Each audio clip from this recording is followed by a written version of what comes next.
दोस्तों एक चीज़ जिसकी चर्चा है और इस पर आपने जो हमने एक वीडियो बनाया था उस पर आपके कमेंट बहुत सारे कमेंट आए और उसमें कई सारे सवाल पूछे गए कि सरकार को आपने सवाल ये भी पूछा जो हमने पहले वीडियो आपको बनाए हैं उस वीडियो में।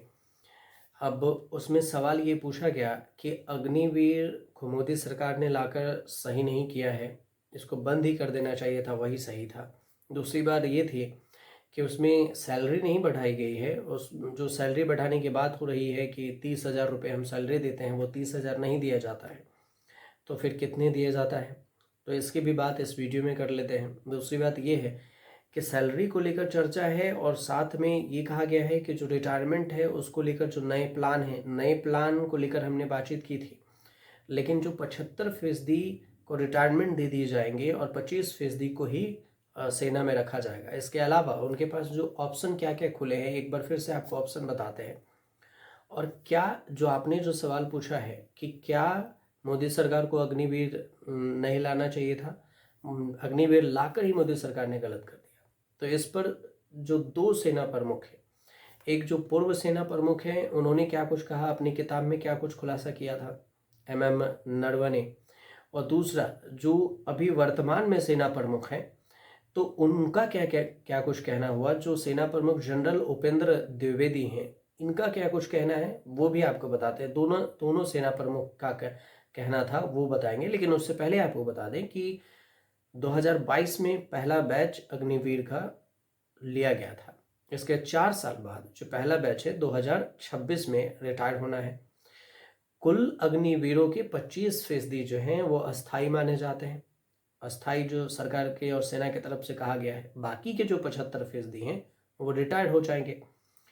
तो अग्निवीर 4 साल के रिटायरमेंट के बाद उनको जो पैसा मिलेगा, कितना पैसा मिलेगा और कहाँ कहाँ वो नौकरी कर सकते हैं, नौकरी में उनको सुविधाएं क्या कुछ मिलेगी, इसी सवालों को पहले समझ लेते हैं।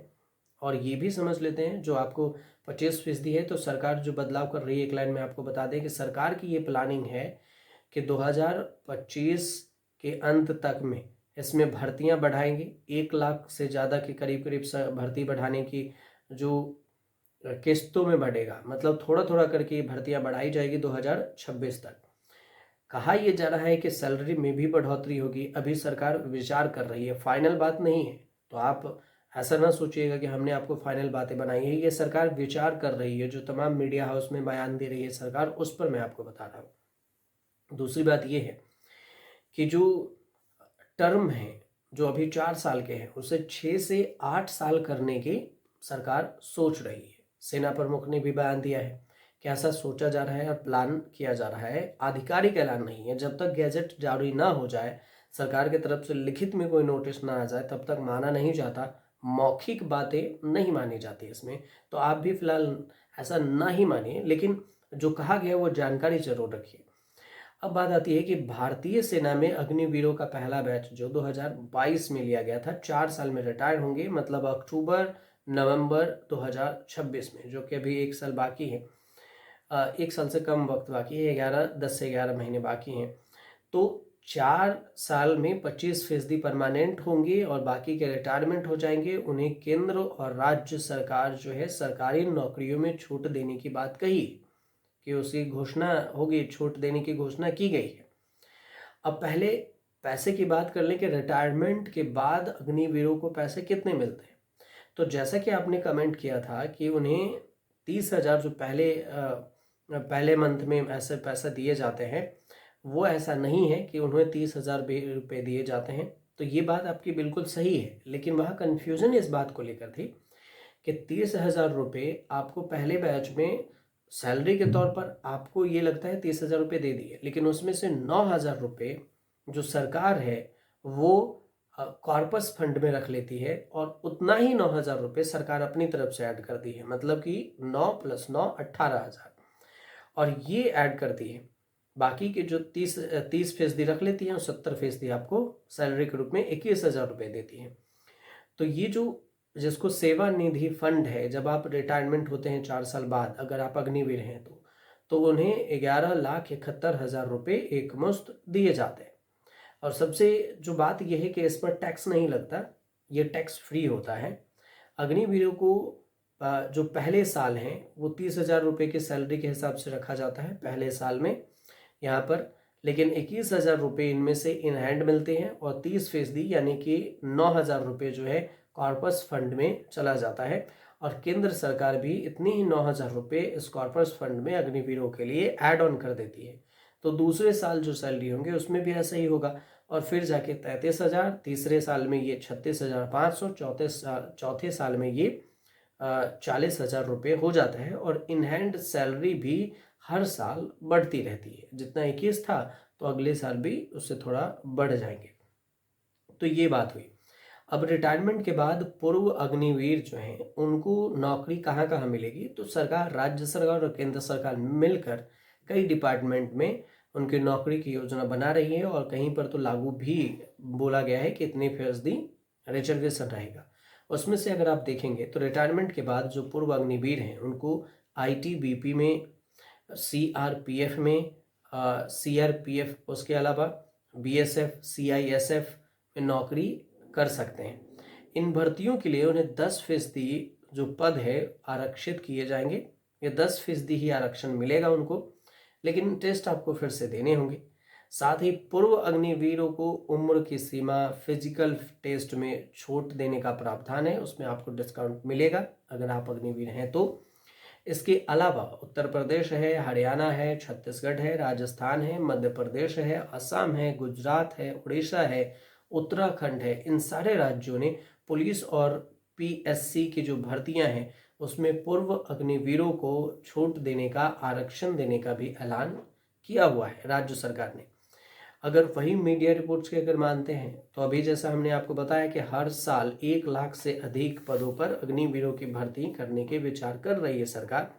मौजूदा समय में हर साल करीब करीब 50,000 अग्निवीरों की भर्तियां सरकार कर रही है, जो सरकार की तरफ से डेटा दिया गया है तमाम मीडिया हाउस में वो। अब बात कर लेते हैं कि जो दोनों सेना प्रमुख हैं वो क्या बोले पूर्व में और वर्तमान में। तो पहले वर्तमान की बात कर लेते हैं। वर्तमान में जो सेना प्रमुख हैं जनरल उपेंद्र द्विवेदी, जनरल उपेंद्र द्विवेदी का ये कहना है साफ साफ, जो मीडिया हाउस है जिसको उन्होंने इंटरव्यू दिया है उसमें इंडिया टुडे ग्रुप है, इंडिया टुडे ग्रुप को जो इंटरव्यू दिया उसमें ये बताया कि प्रभावी तरीके से कि उम्र की सीमा, परमानेंट जॉब बढ़ाने में जो प्रतिशत है वो, इस पर विचार कर रहे हैं। अंतिम फैसला 2026 तक लिया जाएगा, जब अग्निवीरों के पहले बैच रिटायर होंगे तब। भारतीय सेना के लिए भविष्य में ये जो कदम है वो महत्वपूर्ण कदम है, और इसे पूरी तरह से खुद को ढालने के लिए जो भारतीय सेना है वो तैयार है, और इसे हम जल्द ही लागू करेंगे, इस पर हम विचार कर रहे हैं। ये अभी वर्तमान के सेना प्रमुख का बयान है।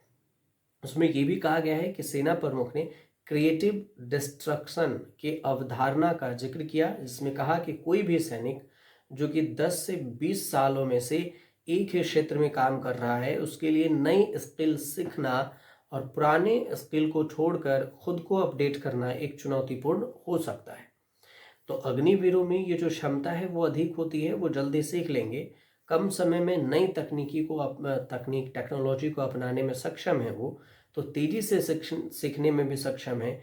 यही वजह है कि यह योजना भारतीय सेना के भविष्य के लिए महत्वपूर्ण कदम साबित हो सकती है। ये वर्तमान में जो सेना प्रमुख हैं जनरल उपेंद्र द्विवेदी, उनका बयान है अग्निवीरों के लिए। तो दूसरी तरफ से देखिए जो पूर्व सेना प्रमुख हैं जनरल एम नरवणे, उनकी एक किताब है, उस किताब की परमिशन अब तक पब्लिश होने की नहीं मिली, पब्लिक के लिए भी मार्केट में आने की नहीं मिली, जिसमें उन्होंने लिखा था कि 4 स्टार ऑफ डेस्टिनी इस किताब का नाम था। इसमें वो कहते हैं, पब्लिश तो हुई है लेकिन लोगों तक इजली अवेलेबल नहीं था परमिशन के लिए, उसके बाद परमिशन लेने के लिए भेजा गया। उसमें उन्होंने अग्निपथ योजना को लेकर जो दावा किया उसमें लिखा कि सरकार को अग्निपथ योजना के ऐलान ने तीनों सेनाओं, आर्मी, नेवी और एयरफोर्स, इन तीनों सेनाओं को चौंका दिया कि सरकार ने अचानक से इतने बड़े स्टेप कैसे उठा सकती है कि शॉर्ट टर्म में अग्निवीरों की भर्ती की जाए, और बिना जो 4 साल में ट्रेनिंग, जहाँ पर सालों साल लग जाते हैं एक सेना को तैयार होने में, वहाँ पर 4 साल में अग्निवीर को तैयार किया जाए। तो ये दावे किए गए MM नरवणे की किताब में। इस दावे को लेकर कांग्रेस का अलग से पलटवार रहा और इधर जो विपक्ष के तमाम नेता हैं उन सब का अलग पलटवार रहा। मनोज नरवणे जो हैं, जनरल मनोज मुकुंद नरवणे 31 दिसंबर 2019 से 30 अप्रैल 2022 तक सेना प्रमुख के रूप में वो कार्यरत थे और अपनी किताब 4 स्टार ऑफ डेस्टिनी में वो लिखते हैं कि उन्होंने 2020 में प्रधानमंत्री नरेंद्र मोदी को टूर ऑफ ड्यूटी स्कीम नाम से एक प्रस्ताव दिया था, जिसमें अग्निवीरों की तरह जवानों को कुछ समय के लिए भर्ती करने का सुझाव दिया गया था, जो सिर्फ इंडियन आर्मी के लिए मान्य था।